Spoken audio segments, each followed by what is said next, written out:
Hey guys, I just watched the Gallowwalkers. It's a Western horror movie that, well, the Gallowwalkers wouldn't really be zombies. Kind of like an undead type of people. Anyways, I just watched it and it's not as bad as what I had read about it. The Rotten Tomatoes score was extremely low. On IMDb, maybe got a 3.4 stars. I would have at least given it a 4.5.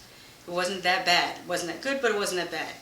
Let me tell you some of the things I liked, and I took a lot of notes on it because it's a strange juxtaposition between some really great things happening and some really crappy things happening. I really liked the wide angle shots that really brought back that feeling of those old westerns, if you've ever seen them, that have those really wide shots where the people are only maybe an inch high, but you're just taking in all the scenery, and it just builds the moment. The positioning of the characters in the shots were also very, very creatively done. I should say same thing harkens back to the old westerns, but a bit of it was kind of comic book-esque to me too. There were certain visuals that really made me feel like it was taken from a comic book, or the director was inspired by comic book imagery. The colors were very vibrant. I noticed in a lot of the costuming choices they chose to use reds and purples, which are, when you think of Western films, you kind of think of a lot of neutral tones, brown tones. So it was very interesting to see that. The camera work was very good. The way that they cut between the characters. Again, this director or cinematographer, or a combination of both, really studied how Westerns were shot back in the, I don't know, 50s, 60s, maybe earlier than that, and really tried to replicate that. More things about the costuming. I noticed the cloaks of these three men that had these red cloaks were really, really, I don't know, it was striking to see. And then there was this tow-headed choir. They were only shown for like a moment, but their costumes were really good. If you don't know what the term towhead means, it's a euphemism for being extremely blonde, like Village of the Damned blonde. Where I grew up, they used to call children like that towheads. I think I mentioned the purple before, but this purple cloak was really, really striking because you don't see that in westerns. You don't really see that in horror movies, so that was kind of nice to see. The women's costuming. The ideas for the costuming were very good, but the execution was lacking, mostly I'm assuming due to budget, because the designs in and of themselves were great designs, but the materials that they used were not the best choices. For example, there's one woman that she has a red corset, which I'm assuming is meant to be leather, but it looked like that kind of cardboard poster board that you get from CVS to do a school project with just grommets in it. But I won't bore you with the details of costume design. It's just certain things that I noticed. A really bad thing that I greatly dislike is the CGI blood. You're probably going to hear me say this over and over again. I will never like it. It just cheapens everything. It never looks good. And I don't even think it's cost effective. Are blood squibs that much more expensive than this crappy CGI? Another thing that really took me out of the moment, although the musical score was really, really good, again, classic Western musical score, the sound design was pretty bad. There were certain things that were way too loud and other things that are too quiet. I don't know what happened on that end. Maybe they just rushed in editing. The sound design could really be improved. Going back to the blood squibs, or lack thereof, the practical effects were mediocre.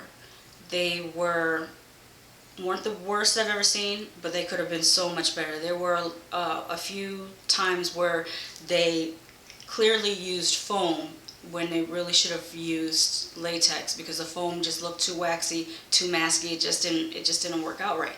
I don't know why they didn't spend the energy to do the practical effect. I have to say the same thing with the action sequences. They were kind of mediocre. Not horrible, not good either. Just enough to hold your attention. The story unfolds in very lackluster flashbacks and voiceovers that, I don't know, there's just something about it that just wasn't clicking right. And the actor playing the villain, he just was not right at all for that role. For a low-budget movie, you really need a villain or an actor to play a villain over the top. Someone who is just chewing up the scenery. I mean, back in the 80s, they would have used someone like Rutger Hauer or Billy Drago.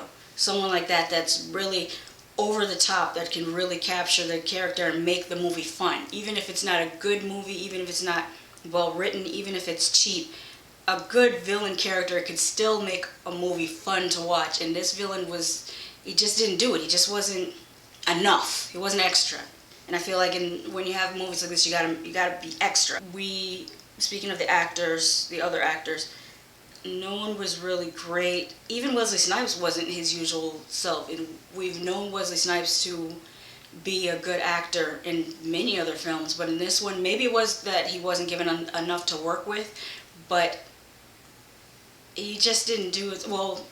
Then again, he had to stop in the middle of shooting to go deal with a tax situation in court, so that could have affected it. But still, I mean, it was such a good premise, and like I said, the camera work, the cinematography was really well done, but a lot of other parts of it just fell apart. It would be nice to see it redone, maybe. At the end of the movie, I actually had some questions about the making of, or the people who made it. I wondered if this was the director's first film, and I actually went and looked that up, and it's actually his third film. Same thing with screenwriter. I thought, well, is this a new screenwriter that's maybe unexperienced? This screenwriter has done 5 other films, so there's room for improvement. I'd like to hope that they can do better works, and I really hope that the cinematographer gets noticed and gets to work on some really, really much better projects than this one. Again, like I said, it was a great concept. I liked the ideal of it. I even liked the story. It was the delivery that was not really good. I mean, it's one of those things that if it came on television for free, you got nothing else to do, yeah, sit down and watch it, but I wouldn't pay even $1 at Redbox really to see it. I wouldn't say that it's worth that. Sorry, Wesley. Anyways, since I'm talking about Western horror today, I'm going to go and check out Bone Tomahawk and come back in a couple minutes and let you know what I think about that. See you in a minute.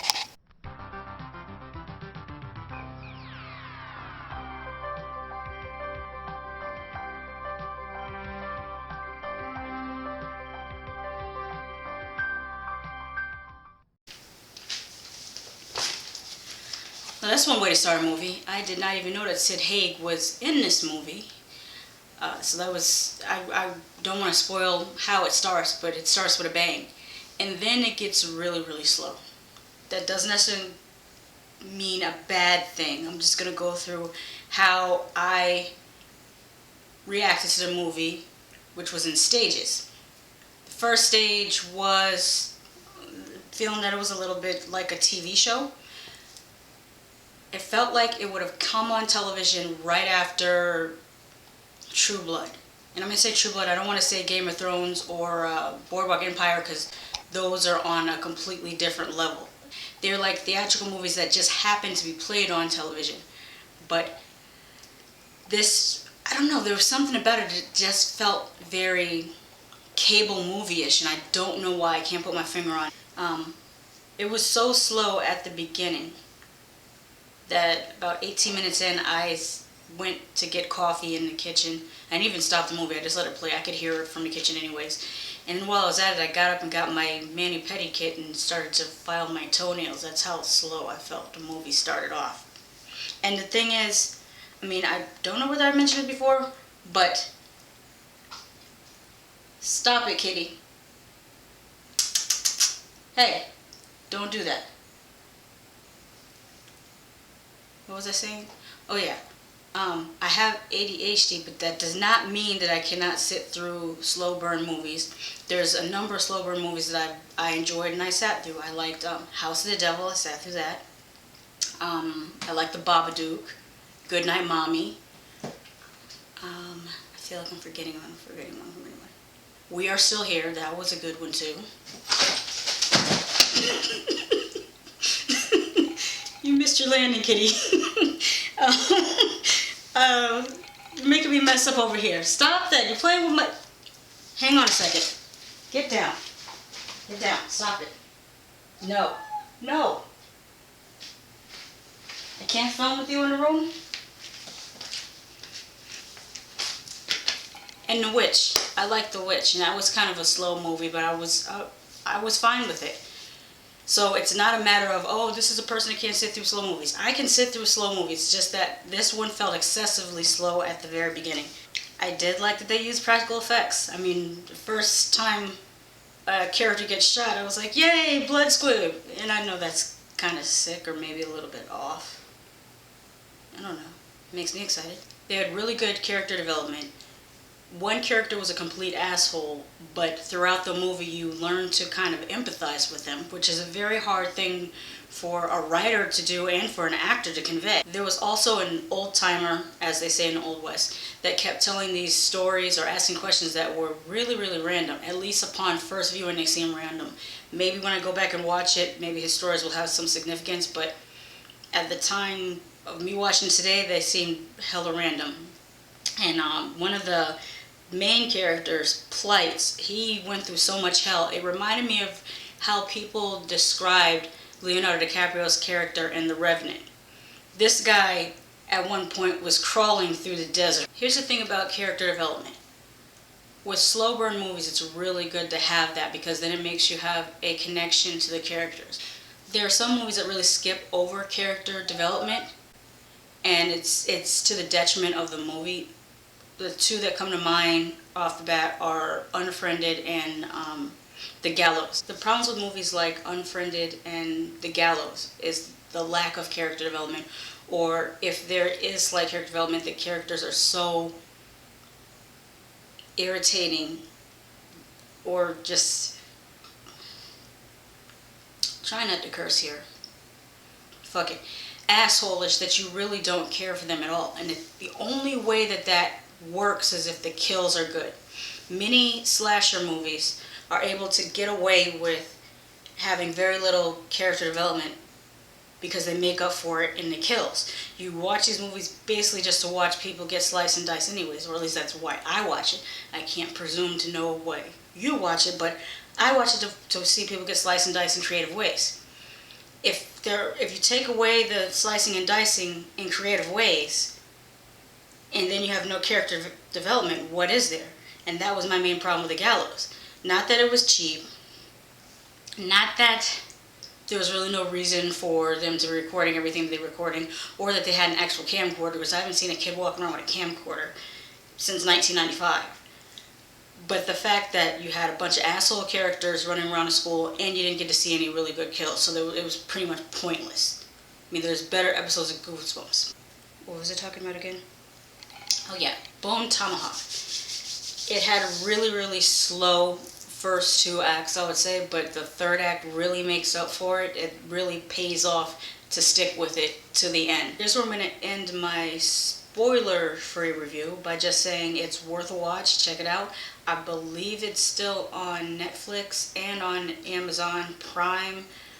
I can't think of other streaming services right at this moment that it might be on, but okay, it's really, really worth it if you like slow burns and if you like a little bit of gore.